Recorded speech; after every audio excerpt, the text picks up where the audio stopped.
this thing on? What's up, y'all? Your boy RPG Jock, aka Kels, is in the house, and I'm back with a new segment. It's called The 3 Count and the Tap Out. I'm gonna run it down, the 3 of the best things that happened on the night, and then I'm gonna run down the low. And let's get started for Monday Night Raw on October 21st. Let's go. Before we get started though, I need you to like that video. I need you to go ahead and subscribe to the channel, and please leave a comment. Let a brother know how I'm doing. First up, number 1, tag teams are back on Raw. We got not only 1, not 2, but 3 tag team matches. Probably because we're trying to fit everybody on a 2-hour show with a 3-hour roster. That's all right. We're going to get through this. You and me together. First up was Xavier Woods and Kofi Kingston, better known as your boys, The New Day, taking on AOP for that spot for the triple threat for the number 1 contendership. Your boys were able to pull it off and get the victory after R-Truth came down, who was beefing with The Miz, and he caused the interference where it gave a chance for Kofi to get that roll up. Let's go. Unfortunately, R-Truth got left behind and he got his butt handed to him by the Final Testament. Boy, and Xavier,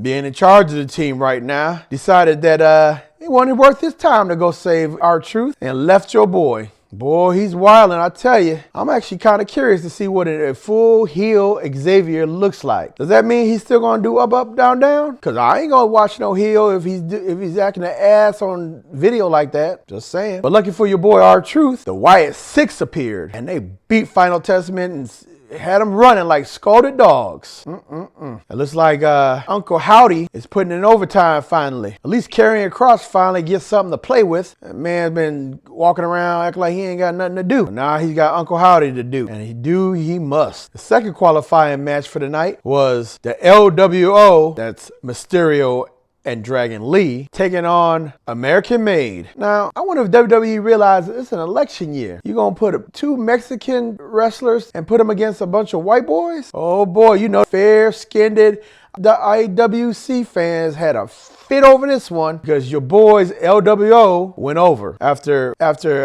Dragon Lee hit a frog splash, which was set up by Mysterio hitting the 619. And the shout out goes to Zelina Vega for out there throwing her chocolate shoe at Chad Gable. Like somebody mama hitting that boy with a shoe. I think a lot of these people out here need to get hit with shoes. So it looks like next week it's going to be the LWO versus the New Day versus the War Raiders. Now, be honest with you, my heart's with the New Day to win it, but let's be honest, my mind tells me it's going to be the returning War Raiders, and all it's going to do is push Xavier and Kofi to split up even further. They may end up feuding with the LWO over this. Like I said, we got a 3rd tag team match, but it was with the women. It was Damage Control taking on Liv Morgan and Raquel Rodriguez. I ain't gonna lie. I love the Sky Pirates, y'all. They got the speed, they high flying, and Io Sky is just on one right now. Oh, if she don't get the WrestleMania spot, I don't know what they messing around with. I want to see Damage Control take on a few more teams before they eventually take on Bianca and Jade. Speaking of which, apparently Jakara Jackson and Last Legend was sitting there ringside. They're NXT opponents for this Tuesday. Match ended in disqualification after Jackson and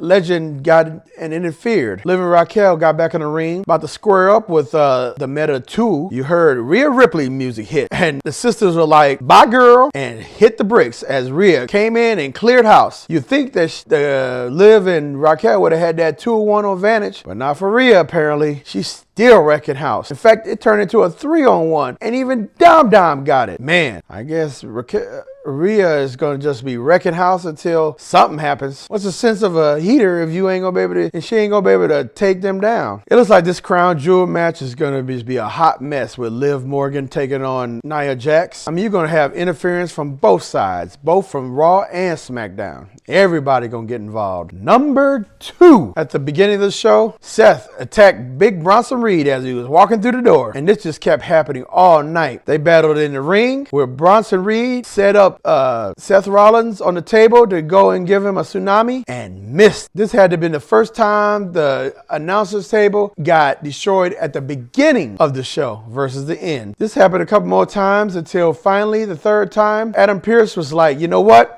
I'm done. You guys are going to have to settle these and throw these hands at Crown Jewel. So that makes 3 matches now. 3. We'll see who the next 2 are going to be, but I imagine it may be one of these tag team champions showing up. 3 matches ready to go with only a week and about a week and a half to go. Now, I have to admit, this is some short notice booking here. Let's be honest. WWE has a ton of stories that they can throw on the PLE right now, and they all been already built up. They over prepare but underbook each card, and it looks like this is no different. Number 3, Jey Uso versus Braun Breaker for the rematch for the IC title. And yeah, your boy didn't be able to do it thanks to the new tainted bloodline interfering. Now, people hate title reigns that are too short or being used for a storyline, just like the Money in the Bank briefcase. To be honest, I don't have no problem with it. It served the purpose. It served the storyline. You had to motivate Jey to join back up with his brother for some sort of revenge. Why not him being cost a world intercontinental championship? Makes sense, right? But we'll see. Besides, thanks to the information they were given last night, I believe this ain't gonna be the first time Jey gets that